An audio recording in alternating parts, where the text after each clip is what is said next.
শীটগুলো বিছানো হইতো এগুলো যদি একেবারে নতুন শীট হইতো সম্পূর্ণ নতুন, তাহলে পলিথিন না দিয়ে শীটের 2 শীটের মাঝখানে আপনার যে জোড়া, হ্যাঁ জোড়াগুলোর মধ্যে একটা ট্যাপ মেরে দিলেই হয়ে যেত।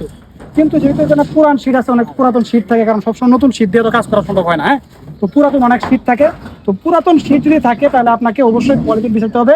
তাহলে যে ঢালাইটা তৈরি করা হবে, কনক্রিট বা মশলা যেটা আমরা বলি, সেই ঢালাই বা মশলার যে পানিটা, সেই পানিটা কিন্তু পলিথিনের জন্য পড়বে না নিচের দিকে। তাহলে এই যে কনক্রিটের যে গুণগত মান সেটা ঠিক থাকবে এবং সিমেন্টের যে বন্ডিং ক্যাপাসিটিটা এটা ঠিক থাকবে।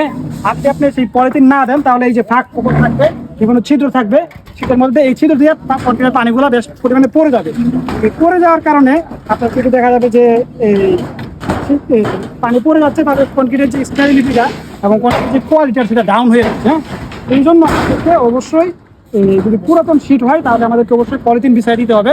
এবং পলিথিন বিছাই দেওয়ার পরে আমাদেরকে অবশ্যই যখন ঢালাইটা হয়ে যাবে তখন নিচ থেকে পলিথিনটা খুলে নিতে হবে এবং বেশ ভালোভাবে চিপিং করে তারপর আমাদের সিলিংটাকে আমাদেরকে প্লাস্টার করতে হবে। হ্যাঁ, চিপিংটা হলো মেন। যদি করা হয়, পলিথিন দেওয়া হয়, তাহলে কিন্তু অনেক সমান হয়ে যাবে। তো সমান হয়ে যদি যায় সেক্ষেত্রে আমাদেরকে করতে হবে ভালোভাবে চিপিং করে নিতে হবে। হ্যাঁ, তাহলে চিপিং করলে কিন্তু আমাদের আর টেনশন থাকছে না।